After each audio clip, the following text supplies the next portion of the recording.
تیرا باپ بھی تیری جنت ہے، تیری ماں بھی تیری جنت ہے۔ میرے نبی نے فرمایا جس نے ماں کو مسکرا کے دیکھ لیا، میرا اللہ ایک مسکراہٹ پہ کعبے کے حج کا ثواب عطا فرمائے گا۔ ایک صحابی عرض کرتے اگر کوئی 100 بار دیکھے، میرے نبی نے فرمایا اگر کوئی 100 بار ماں کو مسکرا کے دیکھے، میرا اللہ گھر بیٹھے بیٹھے اسے 100 مقبول حجوں کا ثواب عطا فرماتا۔ میرے نبی نے ماں باپ کا مقام سمجھا دیا۔ منڈیوں میں بکنے والی ماں کو اسلام نے یہ عزت دی ہے، یہ وقار دیا ہے۔ میرے نبی نے فرمایا تو نہیں جانتا ماں کی شان کیا ہے، مجھ محمد سے پوچھ آقا کیا شان ہے۔ میرے نبی نے سدرۃ المنتہا پہ رہنے والی جنت کو یوں کھینچا اور تیری ماں کے قدموں کے نیچے رکھ کے فرمایا جس ماں کو تم منڈی میں بیچ رہا ہے اس ماں کے پیروں کی شان یہ ہے، اس کے تلووں کی شان یہ ہے کہ اللہ نے تیری جنت اسی ماں کے پیروں کے نیچے رکھ چھوڑی ہے۔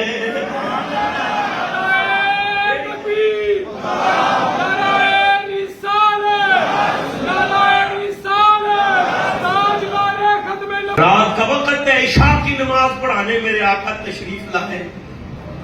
مصلی امامت میں حضور کھڑے ہوئے، ایسے کھڑے ہو کے پیچھے نظر ڈالی نا، تاحت نگاہ صحابہ کی جماعت کھڑی ہے، صفے ہی صفے ہیں، ہزارہ کی تعداد میں صحابہ کھڑے ہیں، حضور مصلی امامت میں کھڑے ہیں، ٹھنڈی آہ بھر کے کہتے کاش آج میری ماں زندہ ہوتی، کاش آج میری ماں زندہ ہوتی۔ وہ درد والے زمانے دیکھے، کرب والے زمانے دیکھے، کاش آج میری ماں زندہ ہوتی، دیکھتی محمد کے دیوانوں کا کیا حال ہے۔ اور پھر آگے فرمایا صحابہ میں نماز پڑھا رہا ہوتا، جماعت کرا رہا ہوتا اور نماز میں سورۃ الفاتحہ کی تلاوت کر رہا ہوتا، سورۃ الفاتحہ کی تلاوت کے دوران میری ماں مجھے پکارتی ابنی محمد، او میرے بیٹے محمد۔ صحابہ میں قرات چھوڑ دیتا، جماعت چھوڑ دیتا، میں پہلے ماں کی بات سنتا پھر آ کے تمہیں نماز پڑھاتا۔ میرے نبی نے ماں کا مقام سمجھایا، ماں کی شان بتائی۔ اللہ اکبر۔ یہ کب ہوا؟ اسلام پانے کے بعد۔ وہی ماں جو منڈیوں میں بکتی تھی، میرے نبی نے اس کے قدموں تلے جنت رکھ دی۔ حضرت عبداللہ ابن عباس کے پاس ایک آدمی آیا، کہنے لگا بہت بڑا گناہ ہو گیا ہے، آپ مفسر قرآن ہیں، میرے مسئلے کا حل کریں۔ فرمایا جاؤ ماں کی خدمت کرو، اللہ تمہارا گناہ بخش دے گا۔ وہ رو کے کہنے لگے حضور ماں تو ہے ہی نہیں۔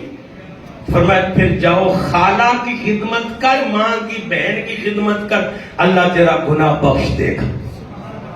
حضرات گرامی قدر، اسلام نے کتنا بڑا مقام عطا فرمایا عورت کو۔ بحیثیت بیٹی عورت کی شان آپ نے دیکھی اسلام میں، بحیثیت بہن عورت کا مقام دیکھا، بحیثیت ماں کتنی بڑی شان ہے عورت کی۔ میرے کریم نبی علیہ السلام کی بارگاہ میں حضرت ابو ہریرہ آئے۔ اچھا، حضرت ابو ہریرہ رضی اللہ تعالیٰ عنہ گھر میں اکیلے تھے، ان کی ماں ہی تھی اور کوئی نہیں تھا، اور ماں بوڑھی تھی۔ ایسے اسلحہ سجا کے، ہتھیار سجا کے اپنی ماں کے پاس گئے، اماں مجھے اجازت دے، میں نے جہاد پہ جانا ہے۔ ہتھیار سجا کے تیار ہو کے، کیونکہ جہاد کا اعلان ہو چکا تھا، صحابہ نام لکھوا رہے تھے، قافلہ تیار تھا، لشکر تیار تھا۔ کہنے لگے اماں اجازت دے، میں جہاد پہ جانا چاہتی ہوں۔ ماں تڑپ کے بولی بیٹے میں بوڑھی ہوں، اکیلی ہوں، بیمار ہوں، میں تمہیں کیسے اجازت دے دوں جہاد پہ جانے کی؟ میں تمہیں اجازت نہیں دیتی۔ ماں کی اجازت کے بغیر ہی نہ چل پڑے. پیچھے سے ماں نے کہا ابو ہریرہ جو تجھے میں نے دودھ پلایا ہے نا اس دودھ کا واسطہ نہ جانا. میں بوڑھی ہوں اکیلی ہوں نہ جانا. میری سانسوں کا کوئی پتہ نہیں. مجھے اکیلے چھوڑ کے نہ جانا. انہوں نے نہ پرواہ کی. جذبہ تھا جہاد کا. تیار ہوئے تھے. آ گئے رسول کی بارگاہ میں. آپ کی والدہ نے آپ کے پہنچنے سے پہلے ہی پیغام پہنچا دیا تھا کہ یا رسول اللہ میں ابو ہریرہ کو کوئی نہیں اجازت دیتی. حضرات گرامی ابو ہریرہ آ گئے ہتھیار سجا کے. یا رسول اللہ آپ کی عظمت کو سلام ہو. میرے آقا نے چہرہ پھیر لیا. بس یہ حضور کا انداز تھا. جس کسی پر ناراضگی کا اظہار فرماتے نا تو صرف کیا کرتے چہرہ مبارک پھیر لیتے نظر انداز فرما دیتے تو صحابہ جان جاتے کہ یہ معاملہ کیا ہے. حضرت ابو ہریرہ پلٹ کے دوسری جانب سے سامنے آئے. یا رسول اللہ جہاد میں جانا چاہتا ہوں ہتھیار سجا کے آیا ہوں. میرے نبی نے ادھر سے بھی چہرہ پھیر لیا. اب تو تڑپ گئے. کوئی حال نہ رہا. آنکھوں سے آنسو جاری ہو گئے. عرض کیا آپ کا گناہ کیا ہو گیا گستاخی کیا ہو گئی. حضور لجپال نے چہرہ کیوں پھیر لیا. میرے نبی نے ذرا جلال میں آ کے فرمایا تیری ماں تجھے اپنے دودھ کا واسطہ دیتی رہی اور تو پھر بھی ہتھیار لے کے آ گیا. جا ماں کی خدمت کر. اسی میں تیرا جہاد ہے. اسی میں تیرا جہاد ہے.